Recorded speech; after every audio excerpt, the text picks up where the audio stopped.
जय माता दी। प्रेम से बोलिए संतोषी माता की जय। आज शुक्रवार के दिन आप सुनिए संतोषी माता की व्रत कथा। एक बुढ़िया थी और उसके 7 बेटे थे। 6 बेटे कमाने वाले थे और एक बेटा निकम्मा था। बुढ़िया माँ 6 पुत्रों की रसोई बनाती, भोजन कराती और पीछे से जो कुछ बचता वो 7वें पुत्र को दे देती। परंतु वह बड़ा भोला भाला था, मन में कुछ विचार नहीं करता था। एक दिन वह अपनी बहू से बोला, देखो मेरी माता का मुझ पर कितना प्रेम है। वह बोली, क्यों नहीं, सबका झूठा बचा तुमको खिलाती हैं। वह बोला, ऐसा भी हो सकता है क्या? मैं जब तक आंखों से ना देखूं मान नहीं सकता। बहू ने हंसकर कहा, देख लोगे तब तो मानोगे। कुछ दिन बाद बड़ा त्योहार आया। घर में 7 प्रकार के भोजन और चूरमा के लड्डू बने। वे जांचने को सर दर्द का बहाना बनाकर पतला कपड़ा सिर पर ओढ़कर रसोई घर में सो गया और कपड़े में से सब कुछ देखता रहा। 6 भाई भोजन करने आए। उसने देखा माँ ने उनके लिए सुंदर सुंदर आसन बिछाए, 7 प्रकार की रसोई परोसी। वह आग्रह करके जिमाती रही, वह देखता रहा। 6 भाई भोजन करके उठे तब माँ ने उनकी झूठी थालियों में से लड्डुओं के टुकड़ों को उठाया और एक लड्डू बनाया। झूठ साफ करके बुढ़िया माँ ने पुकारा, उठ बेटा, 6 भाई भोजन कर गए, अब तू ही बाकी है, उठ और तू भी खा ले। वह कहने लगा, माँ मुझे भोजन नहीं करना है, मैं परदेश जा रहा हूँ। माता ने कहा, कल जाता हो तो आज ही जा। वह बोला, हाँ हाँ आज ही जा रहा हूँ। ये कहकर वह घर से निकल गया। चलते समय उसे बहू की याद आई। वह गौशाला में कंडे थाप रही थी। वह उसे जाकर बोला कि मेरे पास तो कुछ नहीं है, ये अंगूठी है सो ले लो और अपनी कुछ निशानी मुझे दे दो। वह बोली कि मेरे पास क्या है, ये गोबर भरा हाथ है। यह कहकर उसकी पीठ पे गोबर के हाथ की थाप मार दी और वह चल दिया। चलते चलते दूर देश में जा पहुंचा। वहां पर एक साहूकार की दुकान थी। वहां जाकर बोला, भाई मुझे नौकरी पर रख लो। साहूकार को नौकर की जरूरत थी। साहूकार उससे बोला, तू नौकरी पर रह जा। लड़की ने पूछा, तनख्वाह क्या रहेगी? साहूकार ने कहा, काम देखकर दाम मिलेगा। साहूकार की नौकरी मिल गई। वह सवेरे 6 बजे से रात्रि 12 बजे तक नौकरी करने लगा। कुछ दिनों में दुकान का लेन देन, हिसाब किताब, ग्राहकों को माल बेचना, सारा काम करने लगा। साहूकार के 7-8 नौकर थे। वे सब चक्कर खाने लगे कि ये नौकर बहुत होशियार बन गया है। सेठ ने भी काम देखा और 3 महीने के अंदर ही उसे मुनाफे का साझेदार बना लिया। 12 वर्ष में वह नामी सेठ बन गया और मालिक कारोबार उस पर छोड़कर बाहर चला गया। अब बहू पर क्या बीत रही वह सुनो। सास ससुर उसे दुख देने लगे। सारी गृहस्थी का काम करा के उसे लकड़ी लेने जंगल में भेजते। इसी बीच घर की रोटियों के आटे से जो भूसी निकलती उसकी रोटी बनाकर रखती जाती और फूटे नारियल के नरेली में पानी। इस तरह दिन बीतते रहे। एक दिन वह लकड़ी लेने जा रही थी कि रास्ते में बहुत सी स्त्रियां संतोषी माता का व्रत करती दिखाई दी। वहां वह खड़ी होकर कहने लगी, बहनों तुम किस देवता का व्रत करती हो और इसके करने से क्या फल प्राप्त होता है? इस व्रत करने की क्या विधि है? यदि तुम अपने इस व्रत का विधान मुझे समझाकर कहोगी तो मैं तुम्हारा बड़ा एहसान मानूंगी। तब उनमें से एक स्त्री बोली, सुनो, ये संतोषी माता जी का व्रत है। इसके करने से निर्धनता, दरिद्रता का नाश होता है, लक्ष्मी आती है, मन की चिंताएं दूर होती हैं, घर में सुख होने से मन को प्रसन्नता और शांति मिलती है, निपुत्री को पुत्र मिलता है, प्रीतम बाहर गया हो तो शीघ्र आता है, कुंवारी कन्या को मनपसंद वर मिलता है, राजद्वार में बहुत दिनों से मुकदमा चलता हो तो वह भी खत्म होता है, कलह कलेश की निवृत्ति हो, सुख शांति हो, घर में धन जमा हो, पैसा जायदाद का लाभ हो और भी मन में जो कुछ कामना हो वह सब इस संतोषी माता की कृपा से पूरी होती है। स्त्री कहने लगी, 1.25 आने का गुड़ चना लेना, इच्छा हो तो 5.25 आने का लेना या 1.25 रुपये का भी सहूलियत के अनुसार ले लेना। बिना परेशानी, श्रद्धा और प्रेम से जितना भी बन सके सवैया लेना। 1.25 पैसे से 1.25 आने तक तथा इससे भी ज़्यादा शक्ति और भक्ति के अनुसार ले लेना। हर शुक्रवार को निराहार रहकर कथा कहना और सुनना। इसके बीच क्रम टूटे नहीं, लगातार नियम पालन करते रहना। सुनने वाला कोई ना मिले तो घी का दीपक जलाकर उसके आगे जल के पात्र को रखकर कथा कहना, परंतु नियम ना टूटे। जब तक कार्य सिद्ध ना हो नियम पालन करना और कार्य सिद्ध हो जाने पर व्रत का उद्यापन करना। 3 मास में माता फल पूरा करती है। यदि किसी के खोटे ग्रह हों तो भी माता 1 वर्ष में अवश्य कार्य सिद्ध करती है। कार्य सिद्ध होने पर ही उद्यापन करना चाहिए, बीच में नहीं करना चाहिए। उद्यापन में 2.5 शेर आटे का खाजा तथा इसी के अनुसार से खीर तथा चने का साग बनाना, 8 लड़कों को भोजन कराना, जहाँ तक मिले देवर, जेठ, भाई, बंधु, कुटुंब के लड़के लेना, ना मिले तो रिश्तेदारों और पड़ोसियों के लड़कों को बुलाना, उन्हें भोजन कराकर यथाशक्ति दक्षिणा देकर और माता का नियम पूरा करना। उस दिन घर में कोई खटाई नहीं बनाना। यह सब सुनकर बुढ़िया की बहू वहाँ से चल दी। रास्ते में लकड़ी का बोझ बेच दिया और उन पैसों से गुड़ चना लेकर माता के व्रत की तैयारी करने लगी। आगे चली और सामने मंदिर है, यह सुनकर माता के मंदिर में जाकर माता के चरणों में लौटने लगी। इसके बाद वह माँ से विनती करने लगी कि हे माँ, मैं निपट मूर्ख हूँ, व्रत के नियम कुछ नहीं जानती, मैं बहुत दुखी हूँ। हे माता जगत जननी, मेरा दुख दूर करो, मैं आपकी शरण में हूँ। माता को दया आई। एक शुक्रवार बीता कि दूसरे शुक्रवार को ही उसके पति का पत्र आया और तीसरे को उसका भेजा हुआ पैसा भी आ पहुँचा। यह देखकर जेठानी मुंह सिकोड़ने लगी। इतने दिनों में इतना पैसा आया, इसमें क्या बढ़ाव है। लड़के ताने देने लगे कि काकी के पास अब पत्र आने लगे, रुपया आने लगे, अब तो काकी की खातिर बढ़ जाएगी, अब तो काकी बोलने से भी नहीं बोलेगी। बेचारी सरलता से यह कहती है कि भैया पत्र आएगा, रुपए आएंगे तो ये हम सबके लिए ही अच्छा है। ऐसा कहकर आंखों में आंसू भरकर संतोषी माता के मंदिर में आकर मातेश्वरी के चरण में गिरकर रोने लगी। माँ, मैंने तुमसे पैसा नहीं मांगा, मुझे पैसे से क्या काम, मुझे तो अपने सुहाग से काम है, मैं तो अपने स्वामी के दर्शन और सेवा मांगती हूँ। तब माता ने प्रसन्न होकर कहा, जा बेटी, तेरा स्वामी आएगा। यह सुनकर खुशी से वह बावली होकर घर जाकर काम करने लगी। अब संतोषी माँ विचार करने लगी, इस भोली पुत्री से मैंने कह तो दिया है कि तेरा पति आएगा, पर आएगा कहाँ से, वह तो इसे स्वप्न में भी याद नहीं करता, उसे याद दिलाने तो मुझे ही जाना पड़ेगा। इस तरह माता उस बुढ़िया के बेटे के पास जाकर स्वप्न में प्रकट होकर कहने लगी, साहूकार के बेटे, सोता है या जागता? वह कहता है, माता, सोता भी नहीं हूँ, जागता भी नहीं हूँ, बीच में ही हूँ, कहो क्या आज्ञा है। माँ कहने लगी, तेरा घर बार है या नहीं? वह बोला, मेरा सब कुछ है माता, माँ, बाप, भाई, बहन, बहू, क्या कमी है?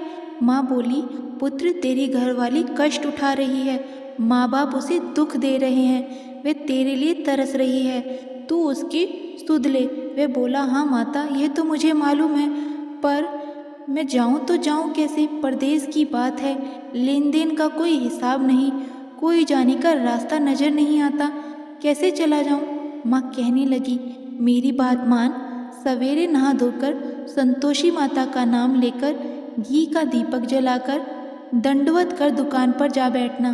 देखते ही देखते तेरा लेन देन चुक जाएगा, जमा माल बिक जाएगा, सांझ होते होते धन का ढेर लग जाएगा। अब तो वह सवेरे बहुत ही जल्दी उठकर मित्र बंधुओं से अपने सपने की बात कहता है। वह सब उसकी बात सुनकर अनसुनी करके उसकी खिल्ली उड़ाने लगते हैं। कहीं सपने भी सच होते हैं?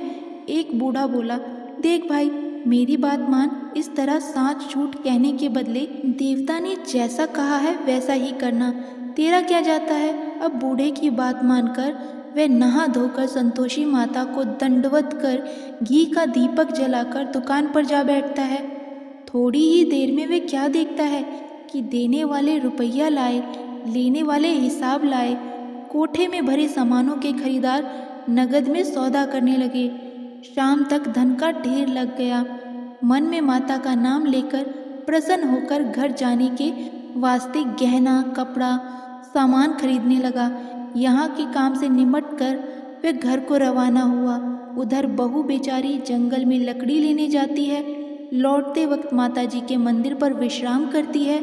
वह तो उसका रोज रुकने का ही स्थान था। दूर धूल उड़ती देखकर वह माता से पूछती है, हे माता, ये धूल कैसी उड़ रही है? माँ कहती है, हे पुत्री, तेरा पति आ रहा है। अब तू ऐसा कर, लकड़ियों के 3 बोझ बना ले। एक नदी के किनारे रख, दूसरा मेरे मंदिर पर और तीसरा अपने सिर पर रख। तेरे पति को लकड़ी का गट्ठर देखकर मोह पैदा होगा। वह वहाँ रुकेगा, नाश्ता पानी बनाकर खाकर माँ से मिलने जाएगा। तू लकड़ी का बोझ उठाकर जाना और बीच चौक में गट्ठर डालकर 3 आवाज़ें जोर से लगाना। लो सासू जी, लकड़ियों का गट्ठर लो, भूसी की रोटी दो, नारियल के खोपड़े में पानी दो, आज मेहमान कौन आया है। माँ की ये बात सुनकर वे बहुत अच्छा माताजी कहकर प्रसन्न होकर लकड़ियों के 3 गट्ठे ले आई। एक नदी के तट पर, एक माताजी के मंदिर पर रखा। इतने में ही वहाँ मुसाफिर आ पहुँचा। सूखी लकड़ी देखकर उसकी इच्छा हुई कि अब यहीं निवास करे और भोजन बनाकर खा पी कर गाँव जाए। इस प्रकार भोजन बनाकर विश्राम करके गाँव को गया। उसी समय बहू सिर पर लकड़ी का गट्ठर लिए आती है। उसे आंगन में डालकर जोर से 3 आवाज़ें देती हैं। लो सासू जी, लकड़ी का गट्ठर लो, भूसी की रोटी दो, नारियल के खोपड़े में पानी दो, आज मेहमान कौन आया है। यह सुनकर उसकी सास अपने दिए हुए कष्टों को भुलाते हुए कहती है, बहू ऐसा क्यों कहती है, तेरा मालिक ही तो आया है। बैठ, मीठा भात खाकर कपड़े पहन, गहने पहन। इतने में आवाज़ सुनकर उसका स्वामी बाहर आता है और अंगूठी देखकर व्याकुल हो जाता है। माँ से पूछता है, माँ ये कौन है। माँ कहती है, बेटा ये तेरी बहू है, आज 12 वर्ष हो गए हैं। जब से तू गया है तब से सारे गांव में जानवर की तरह भटकती फिरती है। कामकाज घर का कुछ करती नहीं, 4 समय आकर खा जाती है। अब तुझे देखकर भूसी की रोटी और नारियल के खोपड़े में पानी मांगती है। वह लज्जित होकर बोला, ठीक है माँ, मैंने इसे भी देखा है और तुम्हें भी। अब मुझे दूसरे घर की चाबी दो, मैं तो उसमें रहूँगा। ठीक है बेटा, जैसी तेरी मर्जी। यह कहकर माँ ने उसे चाबी का गुच्छा दे दिया। उसने लेकर दूसरे कमरे को खोलकर सारा सामान उसमें जमाया और एक दिन में ही वह राजा के महल जैसा ठाट बाट बन गया। अब क्या था, वह सुख भोगने लगी। इतने में अगला शुक्रवार आया। उसने अपने पति से कहा, मुझे माता का उद्यापन करना है। उसका पति बोला, बहुत अच्छा, कर लो, अपनी खुशी से यह भी कर लो। तुरंत ही वह उद्यापन की तैयारी करने लगी। जेठ के लड़कों को भोजन के लिए कहने लगी। उन्होंने मंजूर किया, परंतु पीछे जेठानी अपने बच्चों को सिखाती हैं, देखो भोजन के समय सब लोग खटाई मांगना, जिससे इसका उद्यापन पूरा ना हो। लड़के खाना खाने गए, खीर पेट भरकर खाई, परंतु बात याद आते ही कहने लगे, हमें कुछ खटाई खाने को दो, खीर खाना हमें भाता नहीं, यह देखकर अरुचि होती है। बहू कहने लगी, खटाई किसी को नहीं दी जाएगी, यह तो संतोषी माता का प्रसाद है। लड़के उठकर खड़े हुए और बोले, पैसा लाओ। भोली बहू कुछ जानती नहीं थी, सो उन्हें पैसे दे दिए। लड़के उसी समय जाकर इमली लेकर खाने लगे। यह देखकर बहू पर माता ने कोप किया। राजा के दूत उसके पति को पकड़कर ले गए और जेठ जेठानी मन माने खोटे वचन कहने लगे। लूट लूट कर धन इकट्ठा कर लाया था, सो राजा के दूत उसे पकड़ कर ले गए हैं। अब सब मालूम हो जाएगा जब जेल की रोटी खाएगा। बहू से ये वचन सहन नहीं हुए। रोती रोती माता के मंदिर में गई और बोली, हे माता, तुमने ये क्या किया, हंसाकर क्यों रुलाती हो। माता बोली, पुत्री, तूने उद्यापन करके मेरा व्रत भंग किया, इतनी जल्दी ये सब बातें भुला दी। वे कहने लगी, माता भूली तो नहीं हूँ, ना कुछ अपराध किया है, मुझे तो लड़कों ने भूल में डाल दिया, मैंने भूल से उन्हें पैसे दे दिए, मुझे क्षमा करो माँ। माँ बोली, ऐसी भी कहीं भूल होती है। वे बोली, माँ मुझे माफ़ कर दो, मैं फिर से तुम्हारा उद्यापन करूँगी। माँ बोली, अब भूल मत करना। वे बोली, अब भूल नहीं होगी माता, अब बताओ वे कैसे आएंगे। माँ बोली, जा पुत्री, तेरा मालिक तुझे रास्ते में ही आता मिलेगा। वह निकली, रास्ते में पति आता मिला तो उसने पूछा, तुम कहाँ गए थे। वे कहने लगा, इतना धन जो कमाया है उसका टैक्स राजा ने मांगा था, वह भरने गया था। वह प्रसन्न होकर बोली, अच्छा हुआ, अब घर चलो। कुछ दिन बाद फिर शुक्रवार आया तो वह बोली, मुझे माता का उद्यापन करना है। पति ने कहा, कर लो। वह फिर से जेठ के लड़कों से भोजन को कहने लगी तो जेठानी ने एक दो बातें सुनाई और लड़कों को फिर से सिखा दिया कि पहले की ही तरह खटाई मांग लेना। लड़के कहने लगे कि हमें खीर खाना नहीं भाता, कुछ खटाई खाने को दो। तो बहू बोली, खटाई खाने को नहीं मिलेगी, खाना हो तो खाओ।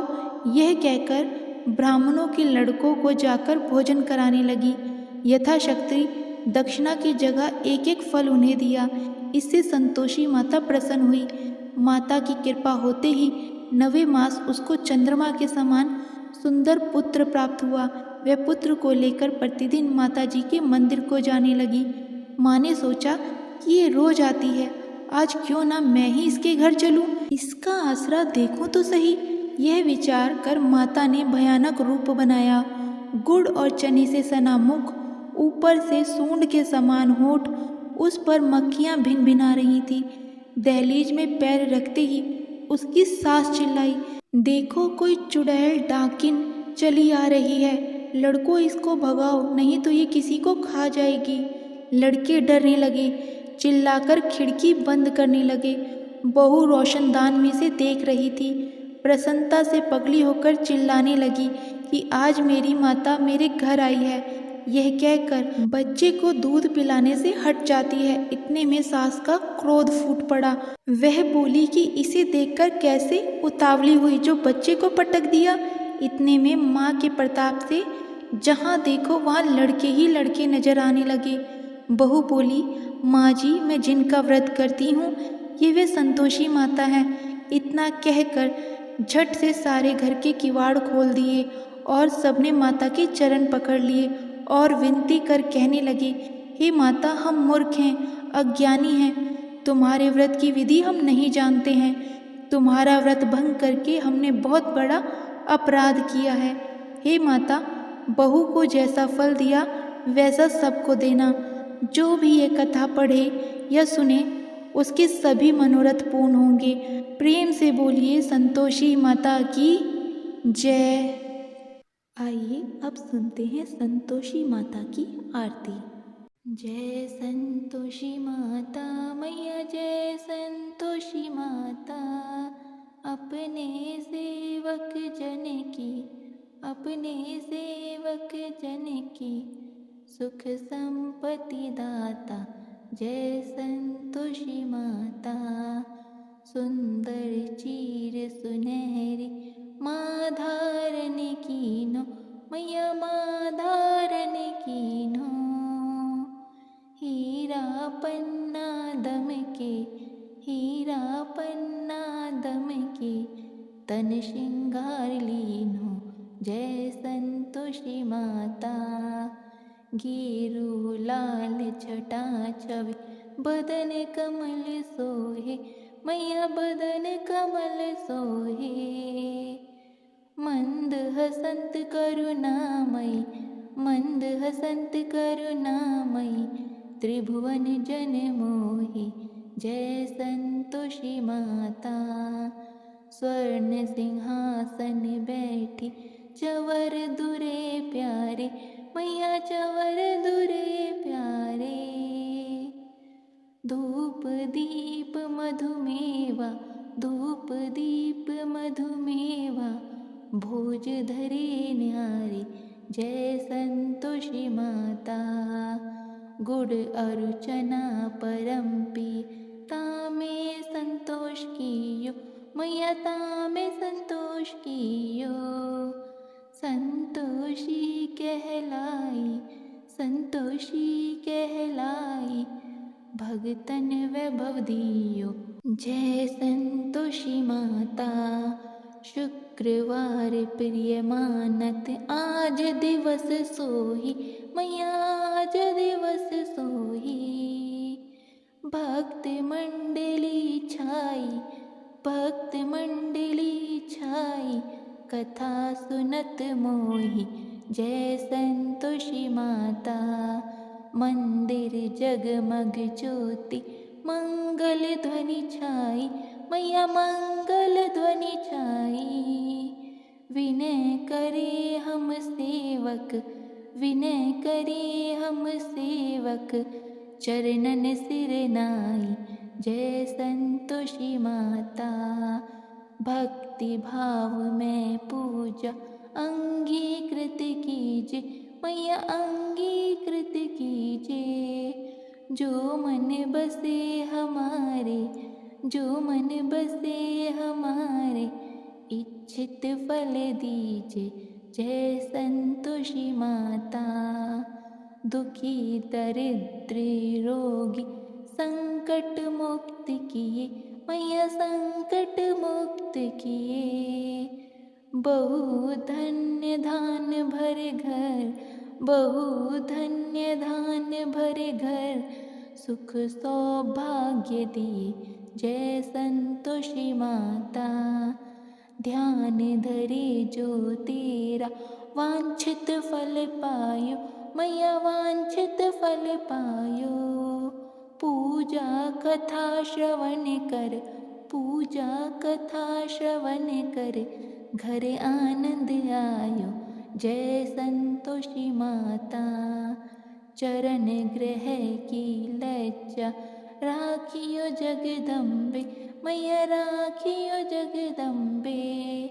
संकट तू ही निवारे, संकट तू ही निवारे, दयामयी अम्बे, जय संतोषी माता।